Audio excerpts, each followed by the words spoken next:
All right, so we'll kind of carry on here with this stuff. We'll get into some vectors now. Now, that little statics project that we did yesterday, that'll be due Monday with some other homework that'll be assigned for Monday too. So if you're online, what you do with that is fill that paper out. I set up a forum if you want to interact with other people in class. That forum's there for the online students in Moodle. If you don't, that's fine too. I mean, whatever you. Yeah, if you don't have to do that if you don't wish to either. It's up to you. But so if you're online, you don't need to fill out that bit with other students from your major. You could just do it yourself, or if there's other people on the forum, you could put some of those people down if you like. Whatever works for you is fine. I'm not too worried about it for the online students. But what you do with that is download that paper, the statics project, out of the homework downloads, and then fill it in as best you can, and then scan it with your other homework that's due Monday, and just turn it all in. It's just like another piece of homework that's due Monday, okay? I'll put a link up for that later this week once we get a little further into things, all right? So that's the deal with that. Okay, we'll start in on a little bit of analysis here of some things. So remember that homework is due today. For those of you in class, just up here on the table will be fine. You could put it under my door. I'm in IA 208. That's, that works too. I always find it if it's put under my door. I don't misplace those. And then there's the link for those of you that are online to submit it to, which it should be submitted as a PDF. All right. Now another thing too is in the engineering lab, which I think is IA 215, we're going to have some pizza and stuff on Friday from 1:30 to 2:30. And so if you'd like a piece of pizza and some pop or something, why don't you come on by on Friday. And I'm pretty sure the engineering lab is IA 215, as I remember anyway. Thanks. So pizza and pop, we'll just kind of, that's really about it. Just a chance to people just to hang out a little bit. We'll just go over some things about the program, but nothing too much, nothing too formal there. And that'll be from 1:30 to 2:30, okay? All right, so, if you'd like to do that, come on by. That'll be good, okay? Nothing else, we'll have some pizza there, so that's all good, okay?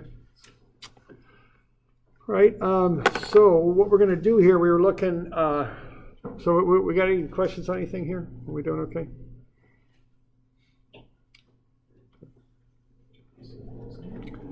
All right, okay, so what we did, I guess it was yesterday, let's go through forces a little bit, and how force is different than mass and all that. Now let's look at how we analyze forces. The first way we look at it is in 2D. Even though we live in a three-dimensional world, we can still take a lot of the objects that we design, like a truss, let's say, and draw that up and then show the forces acting in it in 2 dimensions. So we do use 2-dimensional forces quite a bit. So let's have a look at that. All right. Now, I'm on page 120 of your notes, so you could follow along if you like. I do think the lines are thinning out there at the bookstore, so get yourself a packet. That applies to both online and in-class students. Everybody ought to have a packet that you can follow along in. And as I mentioned, the homework is in there as well at the beginning. So the homework is like pages 1 through 30-something, 34 in the beginning of the packet. There's also some of the problems that are written up for you in there that you can just fill in the answers to rather than having to do the write-ups yourself. So about half of them I wrote them up for you already just to save you some time. Okay, the notes follow. About a third of the way through the book is where the notes are. Now they're numbered kind of funny, 110, 120, 130, 140. That way if I need to put new pages in the future, I've got space to do that, okay? So they're numbered in kind of an odd way, but it is sequential, so you can just kind of flip through as we go through the notes, okay? All right, so let's kind of have a look at this. So a scalar is just a magnitude, it's a quantity. So I could say that I have a mass of about 80 kilograms or thereabouts, okay? And it's just a number. Now what a vector does is it takes a magnitude, which is an amount, but it also adds a direction to it, okay? So a vector has magnitude and direction both, okay? And it also, you can use what we call the parallelogram method of addition for vectors as well. So these are a mathematical tool that somebody came up with, I don't know, might have been 300 years ago or whatever, 400, 300 probably. You know, geometry was kind of its own separate thing, and algebra was kind of its own separate thing. You know, they came from different sort of places, and I think Descartes kind of put them together a little bit. So it might be Descartes who came up with the idea of a vector. I'm not quite sure, but you know, this is kind of the deal. I mean, mathematicians are way out in front doing theory just for the sake of theory, and then scientists and engineers come around after the fact and look at some math that someone's developed and go, oh yeah, I can use that to describe this, you know. So someone came up with vectors a long time ago, and then, you know, scientists and engineers say, oh, we can use these to model forces, is what we could do with them, okay? So that's what we use to model our forces, our vectors. So you could talk about a mass of 20 kilograms, which is just an amount, or what you could do is say, well, on Earth, that 20 kilograms will weigh 196 newtons, plus the weight will act down towards the center of the Earth, okay? So that gets it a magnitude and a direction, okay? So we want to call these vectors out and be sure that people know they're vectors. So what we do, we put arrows on top of them. So typically a force vector is F with an arrow over it. Now if you're typing, what you do is you boldface a vector. That's commonly done when you're typing. There's also unit vectors which have a length of 1, which instead of an arrow got a little hat on them, okay? So this is a model that we use for forces. We use vectors, okay? And you might have seen a bit of this in Trigonometry, Math 112. If you're in vector calculus, you might be using it a bit too. So, you know, I suspect you might have run across these before. All right. Now, there's rules for how we deal with these. The first one is multiplying. If you're going to multiply, you multiply the magnitude up and keep the same direction. So if you've got a 30-pound weight, of course, that points down. Twice a 30-pound weight, 30 times 2 gets you 60, and the direction is still down, okay? So you can multiply vectors by numbers. You change the magnitude, but the direction is the same, okay?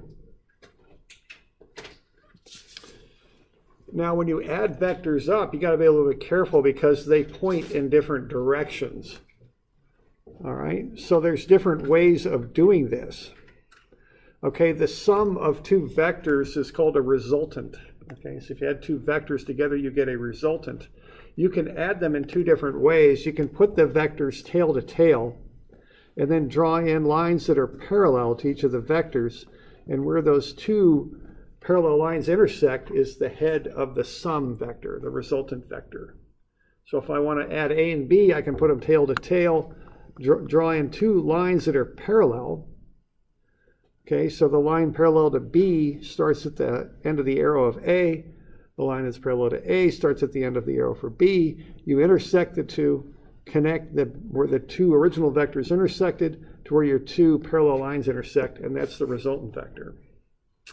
That's one way to do it. So the R vector, the resultant vector, is the sum of A and B. Notice those vector symbols on top, okay? Now, probably an easier way to do it, the way I prefer, is to put them head to tail. Okay, so if I got a vector A, I can put the tail of B on the head of A and then look where its arrow is. And so I start at the beginning of the chain and then go to the end. That's how I can come up with a resultant vector. Okay, and I kind of prefer the second method because I can add more than two vectors that way. I can just keep putting them head to tail and you know, kind of make a path out of it, so to speak. Okay. And I remember when I was a kid, they had books with, you know, pirates maps, you know, start here at the palm tree and go 30 paces northeast and then go 20 paces south-southwest and all that to get to the treasure. I don't know. Sometimes I feel kind of dated. Maybe that's a game now. I don't know. Who knows? But that's like vectors. See, you're kind of linking them together, okay, and adding them up, okay?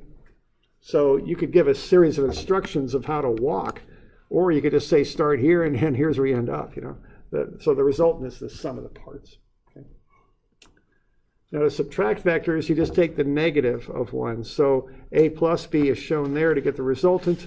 If you want to get the sum of a, or the difference of a minus b, you just turn b around, have it go the opposite direction. So a minus b in vectors is a plus a negative b. Okay?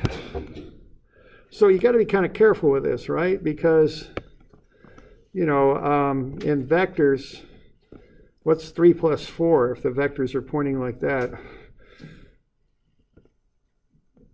3 plus 4 is 5, right? You with me? Okay. So watch it. You can't just add the vectors up if they got different directions. You can't just add the magnitudes up. You've got to consider the direction. That's the point I'm trying to make there, okay? I'm just using a 3, 4, 5 triangle there to kind of illustrate that. Okay. All right. So we good with that? We got any questions on that bit? Okay. Okay. Now we can resolve vectors into what are called components too. We can do the reverse of this project, this process. So if I've got a vector, I'm calling it r there, and I've got two axes. Now normally the axes are at right angles to one another, x and y, but they don't have to be. They could be any two axes. You can project and back onto the axes from the vector and get the components of the vector is the term for that. Okay. So what we've got there is I've got a vector r, I've got two axes. I just do the parallelogram addition method in reverse. I draw a parallel line to m at the head of the vector, and I draw a parallel line to n at the head of the vector, see where they intersect on the axes, and that'll get me the resultants, or excuse me, the components. So if I call those new vectors m and n, if I add them together, I should get r, and it looks like I forgot a vector hat right there. You might want to put that in your notes. I bet that's not been fixed yet, be my guess. Okay. All right, so this is kind of how we work with vectors. Now the thing is, vectors are used to represent forces. You add forces like you do vectors. So why don't we have a look at that a little bit here, okay? And I'm going to start at a real basic graphical level, and then we'll develop some other methods. But let's start at a graphical level because that's really what you're doing with vectors. And I want you, when we're doing this stuff with forces, to have a picture in your mind of what we're doing. Not just mechanically do the calculations, but see what it is you're doing, okay? So let's say we're going to solve this graphically. Let's say we've got a bracket there, and we're applying these three forces to it at the angles shown. And the bracket is attached to the wall at A. Let's find the resultant force of those three forces that are applied to the bracket, i.e., let's see how hard that bracket's going to try to pull off the wall. What's the net result of applying all three forces there? And how does that affect how we attach that bracket to the wall? That's what we're after here. Okay? Now what we're going to do here is use a scale, because the vectors you think of as have the magnitudes typically as being length. That allows you to kind of see them in your mind's eye. But we're going to say, we're going to use length to represent force. So I'm going to use a scale of 1 centimeter equal to 10 newtons. That's how I'm going to set this up, okay? So what I do then is I go ahead and I just do a vector deal with that, okay? And I just apply those three vectors on graph paper with a 1 centimeter equal to 10 newtons. And I think I've given you that handout there, okay? I don't know, what is that, page 130, I think? Yeah. Okay. I'm going to start on the bracket. I'm going to put my graph paper on there, and I'm going to head off 100 newtons. That'd be 10 centimeters at 53.13 degrees. And then I'm going to head to the left 3 centimeters for the 30 newtons. And then I'm going to go down left at 63.43 degrees, and I'm going to go, 13.416 centimeters down that away, okay? So that's the addition of the three vectors right there. Okay, and then what I'm going to do with that is I'm going to then, to complete my vector addition, I'm going to start at my starting point. I'm going to draw a straight line from it to the end of the chain of vectors. That's going to be my resultant vector. So the sum of those three vectors equals the one that I've just drawn below in red. If anyone ever has any color issues here with vision and all that, but I'll kind of hatch that in so we kind of determine that, okay? All right. So there's the resultant vector of adding the other three. And they were all done to scale with 10 newtons equaling 10 newtons to 1 centimeter. Okay. So what I can do now is measure the resultant, and I can find out what the net result of those applied forces is. Okay. So I'll get a ruler there and I'll measure it. And that looks to be about 15.5, 15.6, somewhere in like that for centimeters. I just put a ruler on that thing and I measure it, okay? Looks to be about 15.5 or 6, something like that. So 15.5 centimeters, something like that. All right, so that's 155 newtons. So that's the result on that bracket of applying the three forces in those given directions. So if I'm looking at how that bracket is being pulled on or off the wall, that would be with 155 newtons down left, okay? And I could also get a protractor on there and measure that angle, and that's pretty close to 15 degrees down left, it looks like. So there's 10, there's 20, I'm right about in the middle, okay? Getting about 15 degrees down left. So what's going to happen here is I've got a resultant force of 155 newtons, and it's going down left at 15 degrees. Okay? So that's the effect of those three forces. So if I'm going to look at how I attach this bracket to the wall right there, I'm going to be looking at these numbers. See? That's the net effect of applying the three forces. Now, I will mention that the 15.5 and the one and the 15, that's all just coincidence that those came out to be the same. There's no relationship there, okay? It's just coincidence. Okay. All right. And that's the picture I want you to have in your head when we're dealing with forces.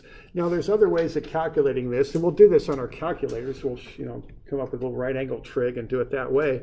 But keep this picture in your head because you want to be able to visualize what the heck it is that you're doing, okay? And this is the visual example of it.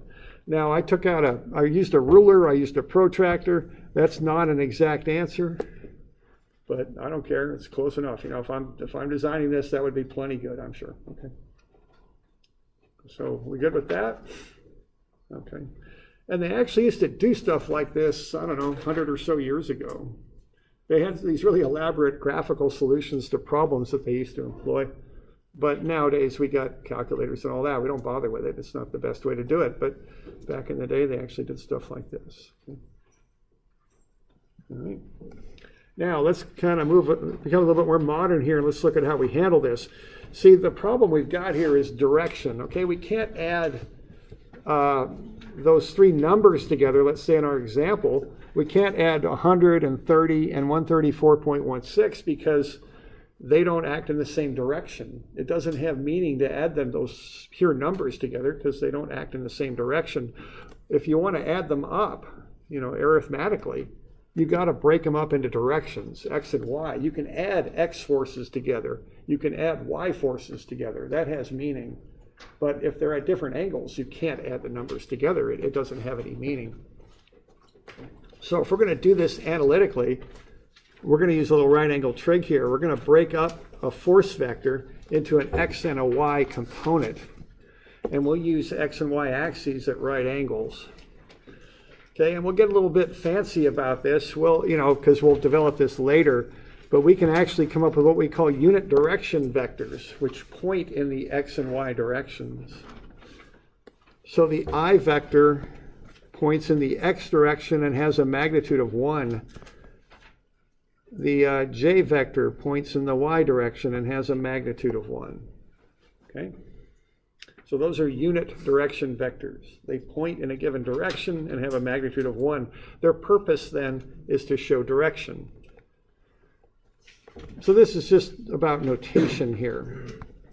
So I can talk about the components of FA as being FAX or FAY, or I can say FAX for the magnitude, I for the direction, FAY for the magnitude, and J for the direction.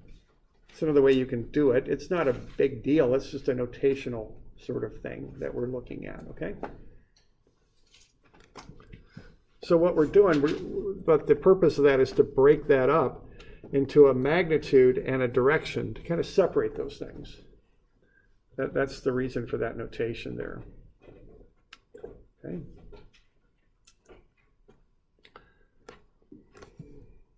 So we're doing all right with that? Okay. Okay. So if I want to add two vectors, let's say FA and FB, what I do first is I'm going to use a little bit of right angle trigonometry there. I'm going to break them up into components, x and y. So what I'll do here is I'll take FAX and FBX, those are the x components, and then I'll look at the y components, FAJ and FBJ, okay, the two components there. And then what I'll do is I'll add the like components together. So I'll take FAY plus FBY, that'll be in the J direction for the resultant. And then I'll take FAX and FBX. And that'll be the I component of the resultant. I can add stuff together if it goes in the same direction. That has a meaning. I can do that. Okay? So if I take those vectors and break them up into x and y components first, I can add up all the x components, and I can add up all the y components and get the net x and y effect of those vectors when they're added together. Okay? The resultant vector then is just the sum of fxi plus the sum of fyj.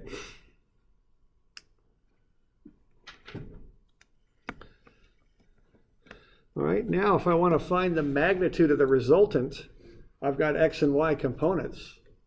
So that's all lined out now. See, I can just do Theorem of Pythagoras, right? Fx squared plus fy squared, take the square root. Yeah, okay, that'll work. That'll give me the magnitude. And then if I want the direction, I can use an arctangent function. Okay, sum of fx over sum of fy, divide those out, take an inverse tangent. Okay, I call it an arctan, that's how I learned it, but on your calculator it's probably tan to the minus 1. That'll get you the angle. Okay, so either arctan or tan to the minus 1, that'll get you the angle. See, so you can add these things up, add up the x's, add up the y's, get the net vector, take the square root of some of the squares of the x and y components, that'll get you the magnitude, and the arctan or tan to the minus 1 of the x or y over x, and that'll get you the direction. So you'll know where a trig function goes to get gas, right? Well, man, to the arccosine. Oh man, I better hide after that. Somebody might throw something at me. I don't know. Okay. Somebody in my trig class actually made that up when I was in high school. That was his great accomplishment. Arco wasn't acceptable from the fuel. Yeah, I guess. So there you go. All right. Now watch these angles though, because right tangent, if you remember that from trig, every arctan has two solutions that are 180 degrees apart, right?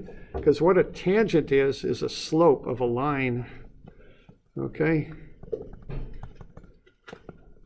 So what tangent is delta y over delta x.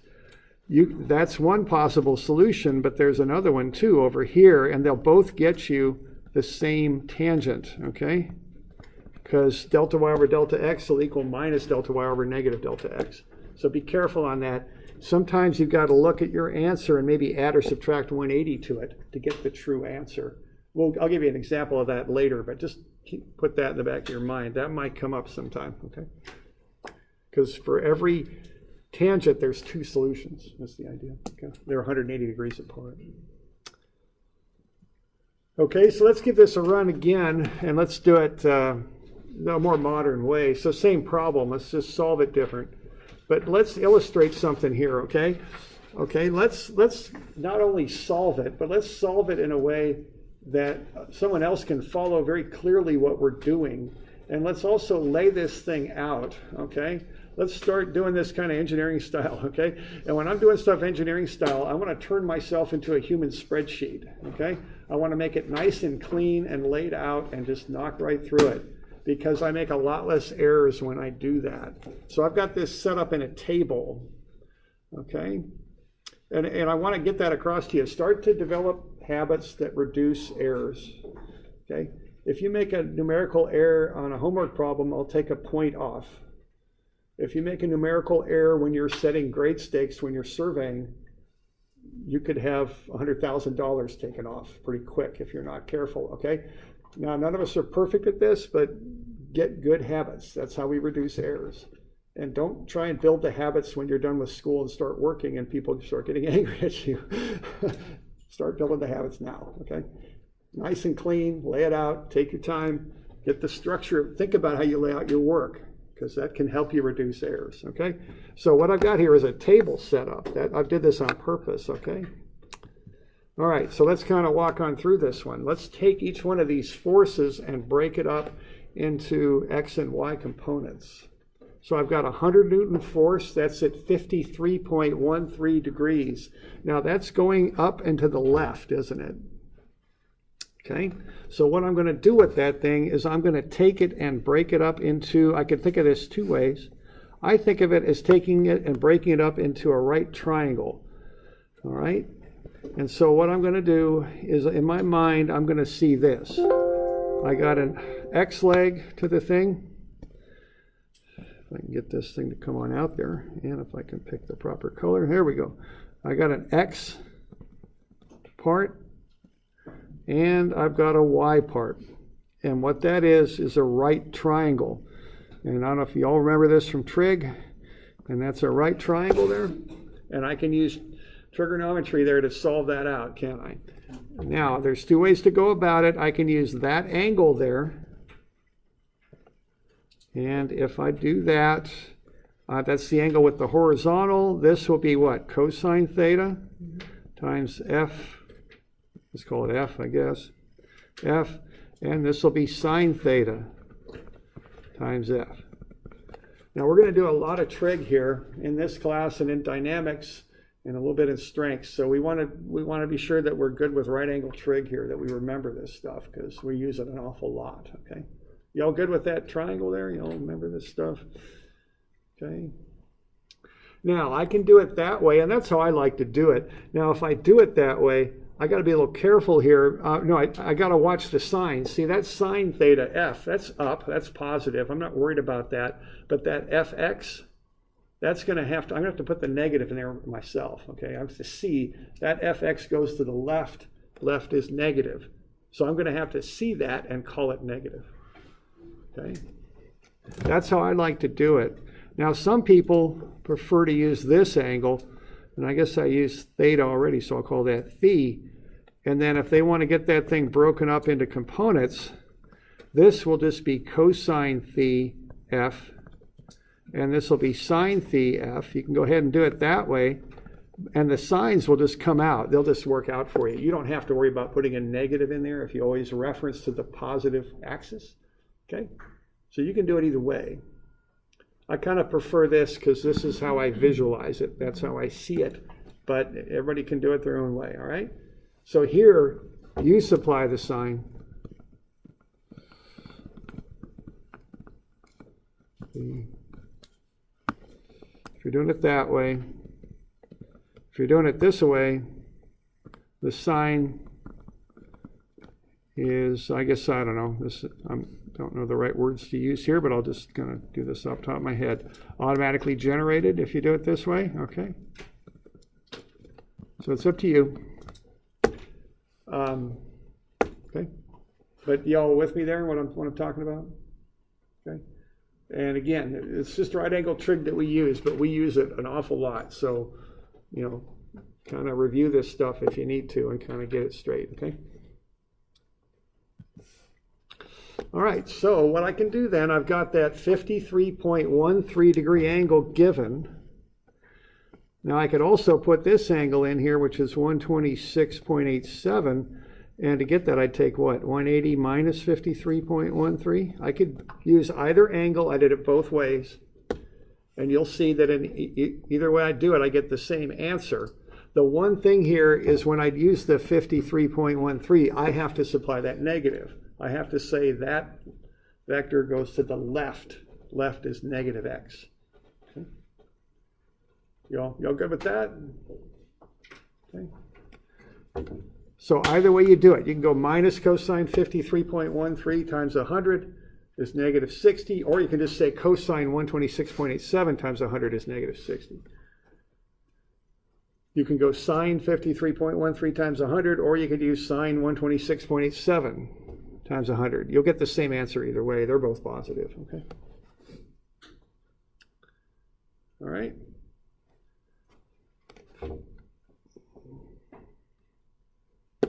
Got any questions on that? You doing okay? Okay. So that's the deal with that. How about the 30 Newton force? What's the vector expression for that? I don't think we need to be doing much calculations on that. What's it going to be? 30 Newton's left. Yeah, so what's the sign on that? Negative. Yeah, it'd be negative 30. And how about the y component? 0. It's 0. It's 0 because that thing is not going in the y direction, okay? That's a force. It's not pulling up or down. It's just pulling sideways. So no y component. All right. So you two can do statics. Why don't you break out that last force and get the signs on there and put it down where it belongs there in the columns, okay? Yeah, question there?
All of my classes is ordered and vectors in So negative 60 and minus 120, you all getting that? Yep. And yeah, I think that's a quadrant, right? Quadrant 3, negative x, negative y. So it's going down left. Left is negative x and down is negative y. Is that backwards? You can do it again, just use the angle you're given and supply the sign yourself, or use the angle from the positive x-axis.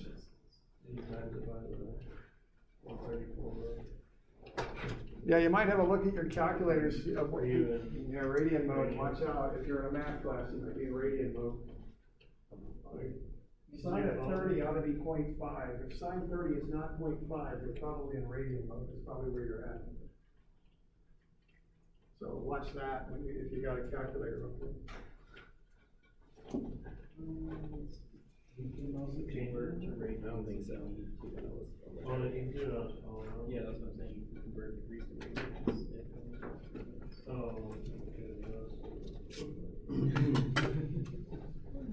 We're doing okay? All right? Yeah, they're both negatives.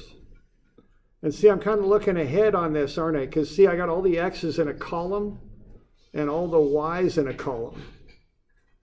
And I like adding stuff up in columns, so I can do it a little easier. When I start putting numbers all over the place, I start adding them up. Every now and again I make a mistake, and I don't like doing that, okay? Now I make mistakes every now and again, pretty often really, but I try and cut it down as much as I can, okay?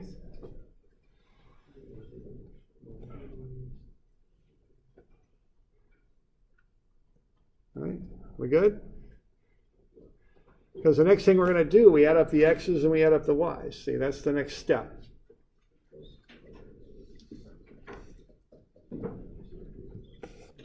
Okay.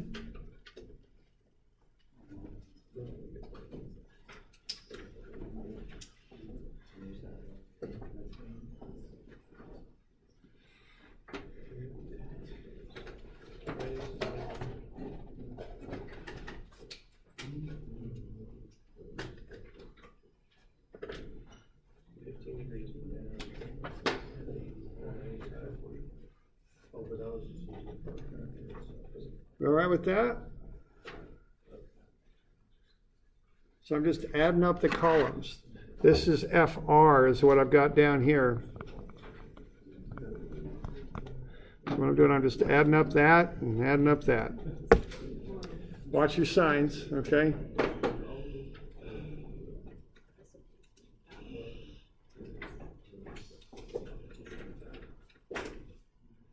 All right.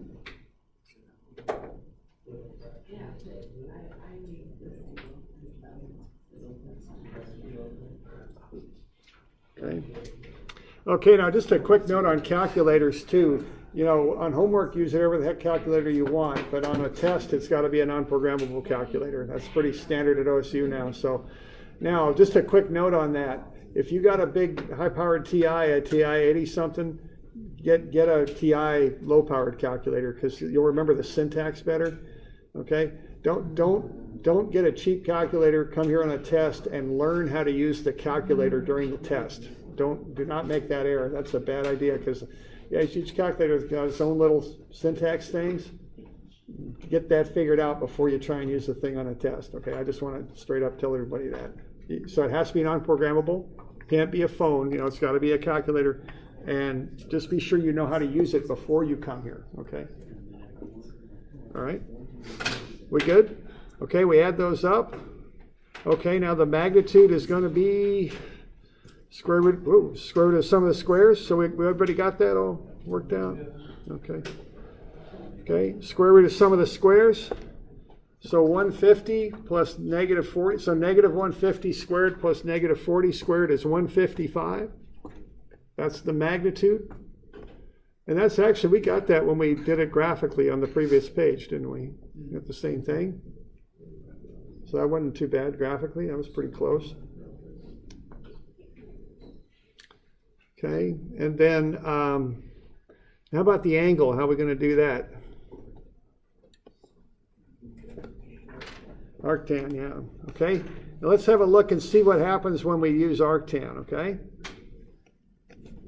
We're going to take arctan of Fy over arctan of Fx, okay? So that's going to be arctan of negative 40 over negative 150. Now look what happens. Those are both negative numbers, aren't they? But when I divide them in my calculator, which is the first step, see that calculator is a good definition of a computer or a calculator is a fast idiot, right? They don't know that those were negatives. It just divides that out. It gets positive 0.2667, and it's going to kick out 14.9 degrees. Now, which way does 14.9 degrees point? Quadrant for our problem. It should be 3, yeah, okay, yeah. I mean, yeah, you got to flip it. It does 14.9 points to quadrant 1, but we got to remember to flip it. That's my point. Okay, yeah, okay. All right. So that's what we got. Okay. So watch that. Okay, because your calculator does not know the difference between that and this. Here, both components are negative. That's what we got. Here, both components are positive. We don't have that. Okay. But your calculator will assume that the answer is either in quadrant 1 or 4. That's what they're programmed to do. So just watch that. And see, the importance of this is you want to see it in your mind. Don't just crunch the numbers and put down the answer. Think about it, see it. And see, most of y'all are mechanicals and civils, right? I'm a civil. If I'm working on a site, I got to see that in my mind. If I can't see it, I'm going to have problems, okay? Anything you design, somehow you got to be able to visualize it. We design stuff, okay? We don't design answers in books. We design stuff. And you want to be able to see whatever it is you're working on, okay? So there we go. So now if you call this answer out, what I like to do is just draw an arrow and dimension it and put a number on it. That way it's completely unambiguous what the answer is. You could also, though, use the technical mathematical angle and add 180 to the 14.9 and call that 194.9. Either answer is fine, okay? Either way. We should round that to 195 though, right? Yeah, you could. Although, yeah, right. It would be 195. Although, 3/4 significant figures, I don't care so much. I just don't want to see 8, 10, 12 or something like that. That's all. That's the only real big thing with that. Okay. All right. So we good? So what we just did, see, we broke everything up into x's and y's. We added up all the x's and we added up all the y's. And then we worked with that to get our answer. That's what we just did, okay? That's kind of the schematic of what we're up to there, okay? So we ended up with 155 for the magnitude and negative, or 14.9 down left for the direction, okay? All right? So, let's see, what today's?